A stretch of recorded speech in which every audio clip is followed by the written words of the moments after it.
Hi folks, TheFilipinaPea here. And today I've got a very unusual story that involves a man who's risked it all in the pursuit of love. Although many of you would never even consider getting married at all, the man you're about to meet has not only tied the knot, he's done it with a woman he's never even laid eyes on. Roy, an American, recently met and married a Filipina online and has flown to the Philippines where he's waiting in quarantine to be united with his new bride. Is he a risk taker? Is he a dreamer? Is he crazy? Or is he just so sure of his feelings that he decided to upend his entire life in order to find his true love? This is a story you have to hear to believe. So let's meet Roy and let him tell the tale.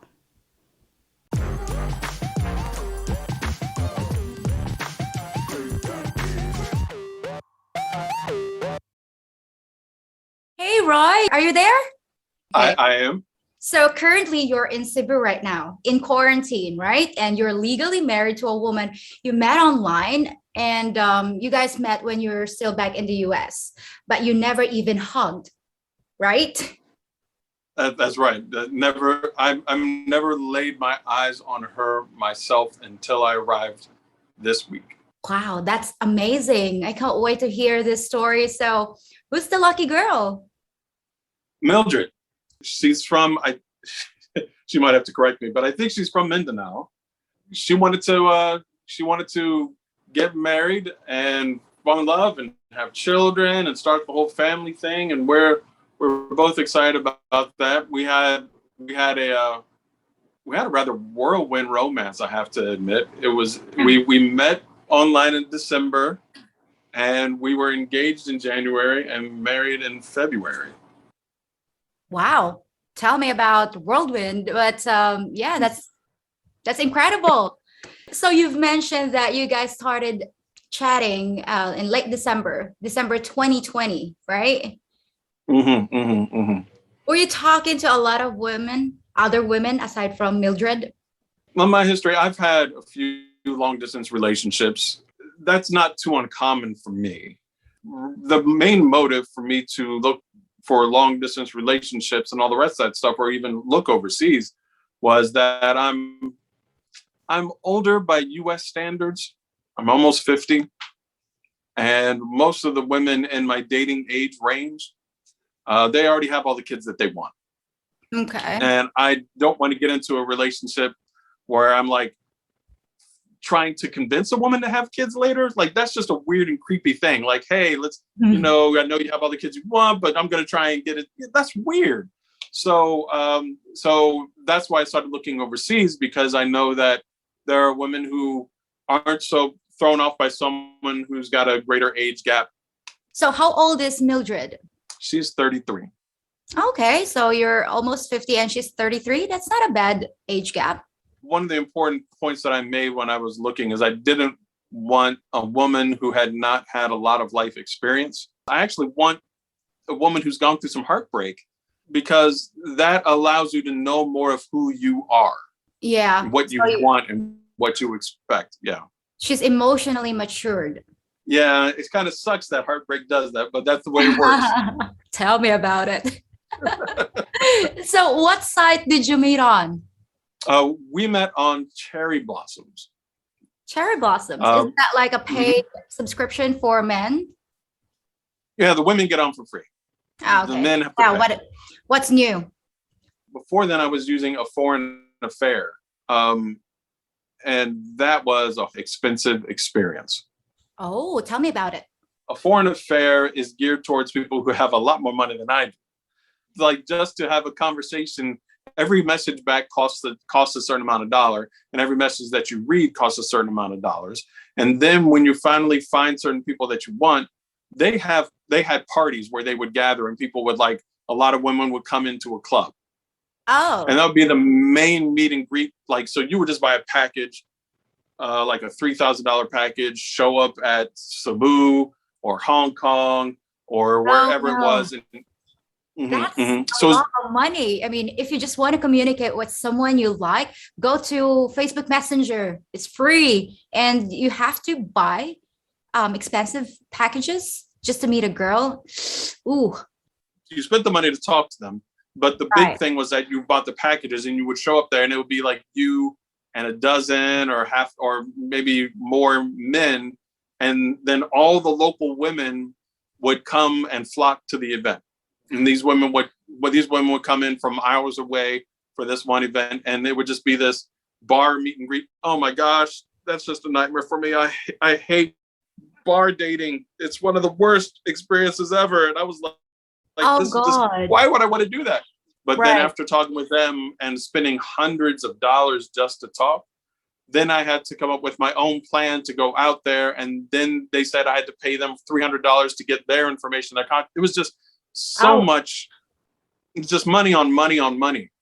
I So think that's the wrong way of meeting women. it's Buying packages. $3,000 to buy the package to be able to go there, but you still have to pay for your own plane ticket and facilities. So it's more than $3,000. OMG. Yeah, that's a lot of money. You can just fly in here So it and was be nice and meet a quality woman. so after that, and I spent a lot of money talking to many different women and then not going anywhere because I couldn't actually talk to them without just spending all of my savings to do so. Not a good idea, dude. Not yeah, it wasn't a good idea. I just Not wish yet. cherry blossoms. Uh-huh.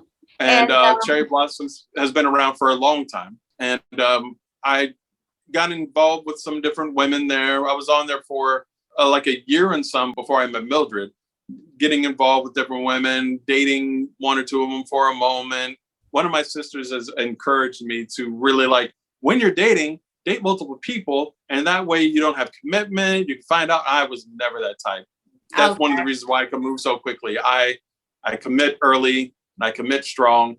But those other women that I had dated in the long distance situations, they all had red flags that I was ignoring. how long did it take to know she was the one? Just a week or so. Just a week or so? Just a week or so. Okay. Mm-hmm. Well, the other women that I had dated, they had red flags that I was ignoring. Some things that I that I was wondering, like, is it going to get better or whatever? And I gave them time to do so. But I had my list of questions. I had my list of things that I was looking for in a person. And when I was talking to Mildred and she was very open about what she wanted, where she had been, and all the rest of that stuff, it was like, I couldn't find any red flags. I was like, I don't see any red flags. I was looking for them. And it was like, I was scratching my head for a little while, like wondering, like, is she lying? Like, this isn't possible that everything just seems fine. But So it was. you never ever worry about her being a scammer.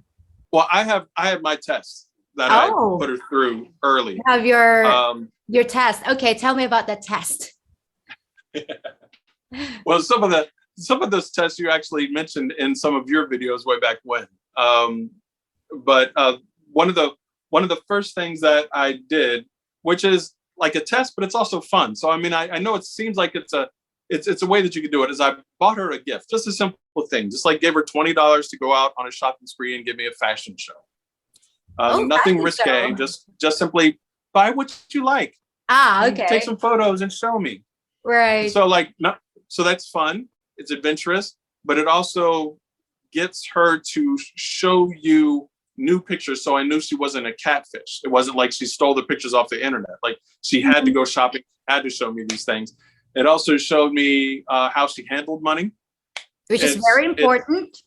It was just a small little thing. So $20 for me was like nothing for it. And it didn't change the world for her either. It was just a nice, fun thing to do. But that was one thing. Another thing that I did was I asked for her address. Okay. I needed her address to send her money. So it was like part of that whole package. But by getting her address, I was able to compare it to what I might be able to find in Google. Because it wasn't just like, hey, what's your address? I also asked for, can she give me a picture of the place she's at? Could she just go outside and take a picture of it, or take a picture from outside her window, so that I could go onto Google and check and see like what she's showing me as a picture versus what's on Google, kind of thing. Are you sure you're not related to Sherlock Holmes? It was an exchange of pictures. It wasn't just me like saying, you send me pictures. I was like, here's my place. Here's a video of me going out my house. This is this is what it's like for me here. Because it's also a conversation topic. So it's not just one of those intrusive ed questions where you're just like demanding she answers Yeah. what you need.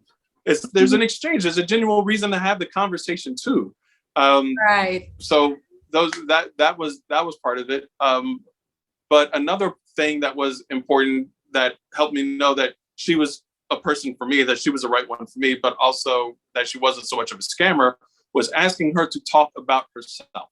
Yeah. Yeah, I know some of the girls here are very shy to talk about themselves. When you ask them about themselves, about their hopes, their dreams, and their past, you don't necessarily need like all the details of their past. Just basically like where you're from, how are you feeling, how did you get here, like that kind of stuff. And then they're able to talk about stuff and piece together their history.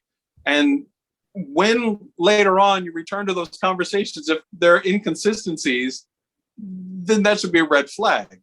Right. Like, exactly. So those are some of the things that I did. And when I announced that I was engaged to some of my friends and family, they were asking me like, that she might be a scammer. How do you know? You've never met her and all the rest of this stuff.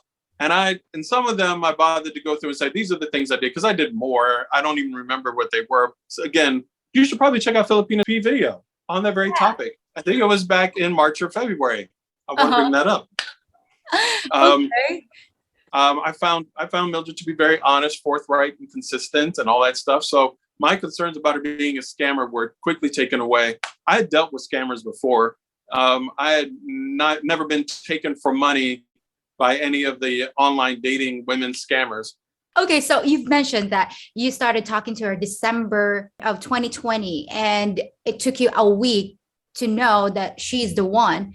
So after that, how quickly did you decide to propose to her? And I'm assuming she said yes. A few weeks after that, we had talked a lot about how we were going to get together because of the pandemic.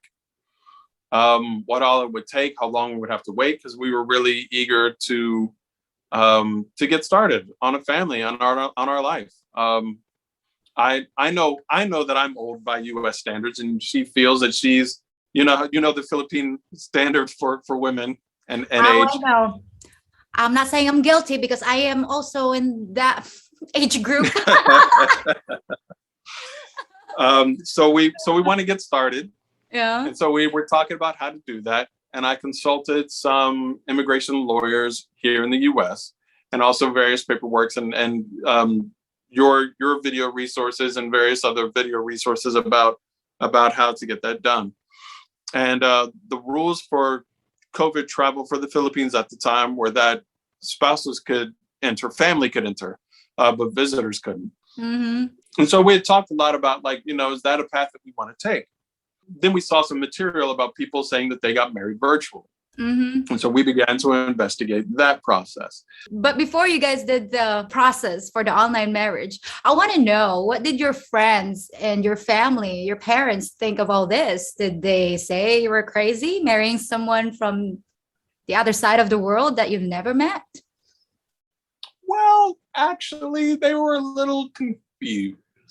See, previously, I had been in a long distance relationship for about 9 months with a woman who was in China. Oh, maybe they were marrying her? Exactly. They thought I was talking about her. My coworkers, my family and friends, I had to explain to them, like, no, this is a new woman. I can Mildred. just imagine their faces. Like, so once you decided to go for it, can you take us through the procedures and, the paperwork to get married and end up in Cebu? So one thing that we did was, before we got married, was we made sure that everything pointed to the marriage, getting married, being recognized by the Philippines so that I could travel there and see her. And so we checked with immigration lawyers. We checked with your channel. She actually went to go see JR, who you had mentioned in Cebu. Mr. Coca, JR Coca of JRC Visa Consultancy. Mm-hmm. And we talked to him about what all things look like, how it works. And so we decided that marriage is going to be the better route. Mm-hmm. I found a service called WebWed. They're based in Utah, and it is a virtual marriage. As long as one of the parties is a U.S. citizen, they could perform it, and it will be recognized in the U.S. as legitimate. Okay. So we went through that. We had the ceremony online. I had my best man, who's actually my best friend, is a woman, so it's best man. She was there. We had a reception afterwards online. Mildred had her maid of honor as well as her sister there, and so it was cool. And we got dressed up and we went through the ceremony. We got the paperwork. Then we took that information and immediately tried to file for the visa to travel. I assume this is the 9A visa, correct? Mm-hmm, mm-hmm, mm-hmm. Okay, for the spouse, so that you can enter the Philippines. How about the costs? Let's talk about the costs for, the application and stuff for the online wedding package. How much was it?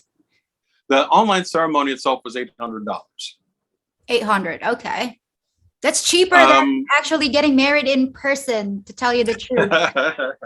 It was $200 for an additional copy of the wedding certificate. I thought they were going to mail it to her, but they didn't. They mailed it to me. So I didn't need to spend that. Then they also offered like a $300 or $400 package for an apostille document, saying, and they were suggesting, they weren't making a legal statement. They were suggesting that I might need that for the paperwork to be done. But that might be so for some countries, but not the Philippines. The apostille that I paid for was totally useless. It was $300, $400 that I could have saved. Oh, okay. Oh, and also we got a prenup together for that as well. So talk about prenup. Yeah.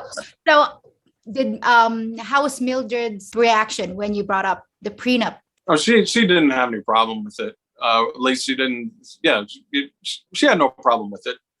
Yeah, because I have some of my subscribers asking when we're talking about prenups. Oh, talk about prenups, and then what would the Filipina would feel about it? And I said, hey, if you're with the right person, I don't think they're gonna have a problem with a prenup.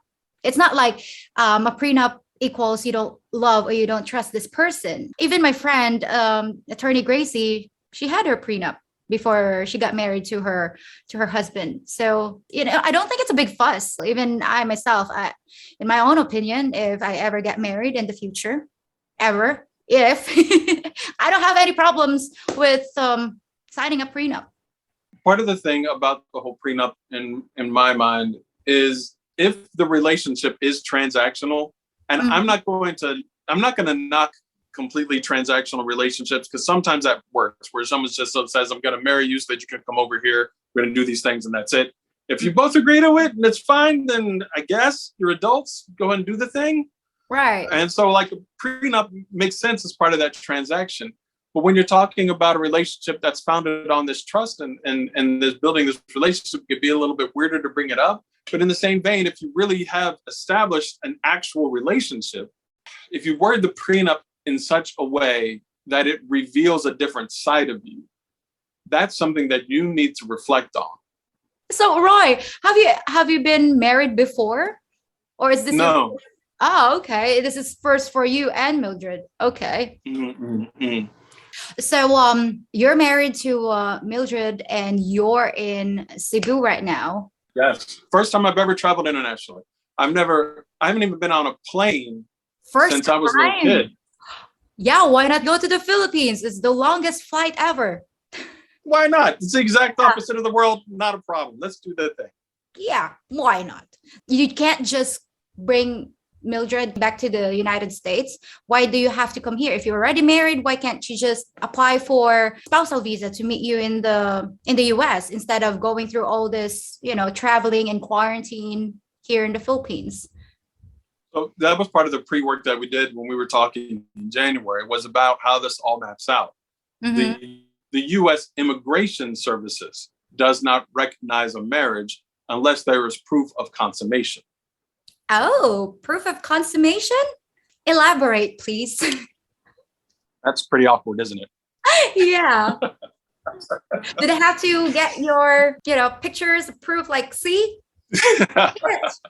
So for them to acknowledge the marriage as consummated, You have to prove that you were both in the same place at the same time.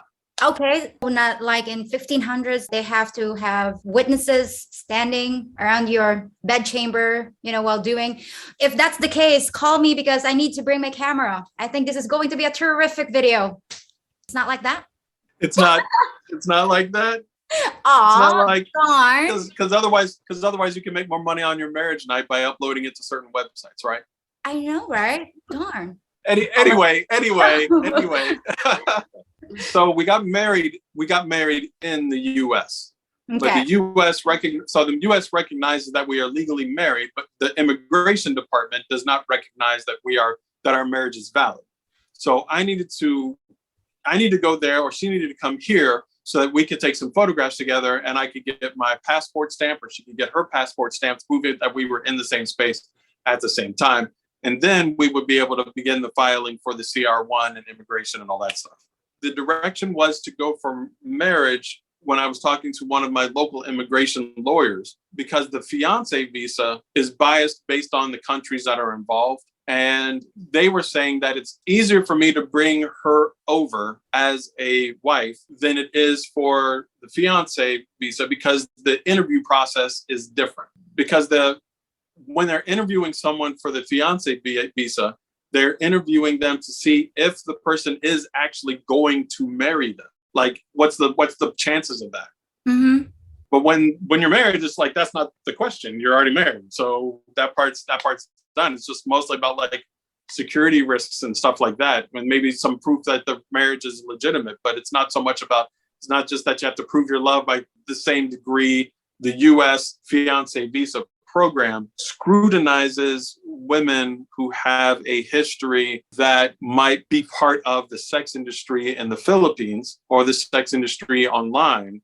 Oh, okay. So if a woman has been making her living that way, or if she's in a job that might be interpreted like, I'm in entertainment, like you might legitimately be a singer, but True. if that's what you have, if that's what's on there, and they're like, you're an entertainer, but you haven't had another job, and like, what does this really mean? Mm-hmm. And so they're questioning whether or not the U.S. citizen really wants to marry the person, or if they want to just use them or bring them over. And so both sides kind of locked that down. It was an uncomfortable conversation I had to have with Mildred was, do you have any history like that might come up in a search that might confuse them? So in total, how much was the cost to import yourself from the US to the Philippines? So about $1,400 for the marriage with all the packages that I bought. You could reduce that by $600 just by getting the $800. Then there was a back and forth for the report of marriage and application for the visa, which was like $60 for the application for the visa. But then the packaging, the documents that Mildred had to send over, and then I had to send with next day packaging, with next day mailing and all the rest of the stuff. That was a few $100s over the course of a few months to get that done. And then the plane ticket was about $1,200, $1,300. The hotel reservations are about like $300 some for the quarantine, and probably like $300 some for the post-quarantine time. So pretty sure you could probably do a graph like ching, ching, ching, and added those all up. Yeah, we'll put the total here somewhere. The things you do for love. But anyway, do you need to be tested for the virus before coming here? I presume you have to take one RT-PCR test before leaving the United States to come here to the Philippines. And then what happens? So get a PCR test before you get on the plane in the first place, at least 3 days or less before you get on, have that finished. Then when you arrive at the different hops, they will continue to ask you about your quarantine status. So you have to have proof of that. Do you have to be vaccinated before entering the Philippines, or it doesn't matter? It doesn't matter. I was kind of hoping that they would make it easier for those of us who've been vaccinated. So tested before I got on, your results were reviewed multiple times throughout the trip. Then when I arrived, they split us up into different groups based on your vaccine status, tested me right away. They did not tell us the results of those tests, but I assume that if I was positive, they would have said something. How many days was the quarantine? Do you have to stay there a week, 2 weeks? It is 10 days currently. Well, how was the hotel there in Cebu? Are you like a prisoner? Can you go out? Can you talk to the staff? Just be Boring. boring. Boring. Oh, there's Um, no Netflix and chill. How's the hotel food? Are they feeding you 3 times a day? Rice and rice The- with rice?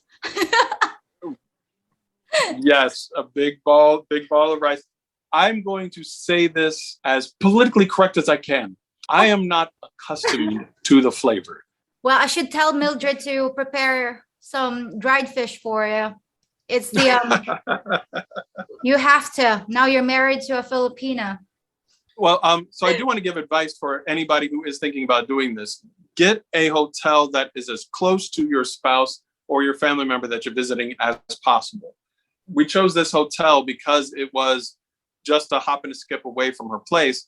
And so she's been able to visit and bring me supplies. Oh, when you get here, the things that you would have forgotten and the things that you need to do, and having somebody on the outside who can come by and drop off some stuff is a real help. There's a little glass booth, and we treat it like an airlock. When she's in there, I can't be. When I'm in there, she can't be. But I get to see her. I got to see my wife for the very first time the night I showed up in Cebu.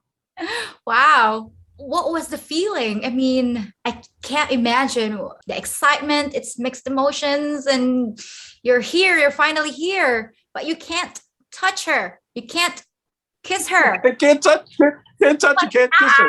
Can't get within 6 feet. Like, see, you have your wife here, but you cannot touch her.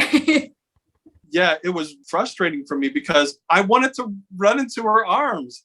And like I could only get up to like this far and like so far and had to stop and stare. And I was more concerned about making sure we didn't violate the protocols because she's not vaccinated. And the last thing I want to do is travel on an airplane 33 hours to arrive and get her sick with a deadly disease. Yeah, like, here you go, darling. How many days left until the door opens and you can be together? Maybe 1, maybe 3. I don't know. Possibly by the end of this day. Well, fingers crossed. So when I'm out of here, I get to finally hold her and hug her deeply, and I get to be in that moment. So it'll still be a different sensation than just simply seeing her. Right. And This so time I'm you looking can forward. smell her. You can smell her hair. You can Run my fingers through her hair yes. and feel how her arms wrap around mine, and all the different things. Yes. Just don't Taste her hug her lips. too tight, okay, Lenny? Okay, it reminds me of this movie. It's like this furry thing, and then he accidentally, because he likes to hug it and just squeeze it, and then of mice, Of Mice and Men. Oh, Lenny Lenny.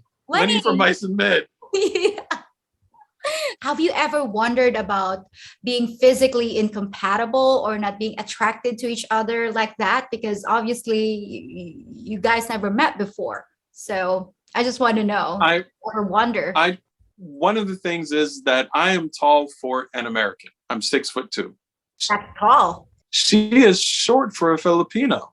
How short is she? She actually lied on cherry blossoms. Oh no, that sounds familiar. Ed, is that you? In 90 Day Fiance, he said, I'm 5'6". Did he say 5'6" or something? But yeah, the Filipino was taller than him. So, Well, she said she was 4'11". Really, she's 4'9". So really not that big of a deal. But it was still a music thing. But she's 4'9". Wow, she's my mom's height. My mom is 4'9". I am considered to be a little taller than average. I'm about 5'5". So she's so petite next to you. Aw. So we had to have that conversation about Mhm. sexual compatibility and what we're going to do about this and that and the other. So yes, there is a concern that when we have the opportunity to be intimate, that things are not going to go as well as it is. And I tried to check, what we will adjust if needed for that. If she thinks I smell funny, if I snore too loud, or if she takes up too much bed, but I don't know how that'd be possible. What if she likes to smell armpits? Just Yeah, like how do you know? Like, you don't know these things, right? yeah. Sometimes they think Filipinas are so clingy. It's just that we like to hug, we like to snuggle. This was one of those red flag conversations that I had. I am a big, giant walking PDA. I love holding hands and kissing and hugging and all the rest of that stuff. So it is, and she is too. So we're absolutely fine. Yeah, you guys are meant to be. I think you guys are going to have an amazing life together, and I wish you both the best. This is truly an amazing story, and it proves that online marriages can happen and you can enter the Philippines this way. It can work, at least for now. Well, folks, we're going to be joining them again, and we're going to be returning in just a few days, of course. We're going to be interviewing both Mildred and Roy after they're united, because they have to, have their date first as man and wife. And I'm sure they can't wait, and neither can we. So thank you so much, Roy, for your time. And we'll see you again next time to introduce the happy couple. I'm so excited to meet Mildred. That's it for now, and I'll be back next time. Thank you, Roy. Well, that's something you don't see every day. And on Tuesday, we'll be back to introduce Mildred and interview the happy couple. You won't want to miss it.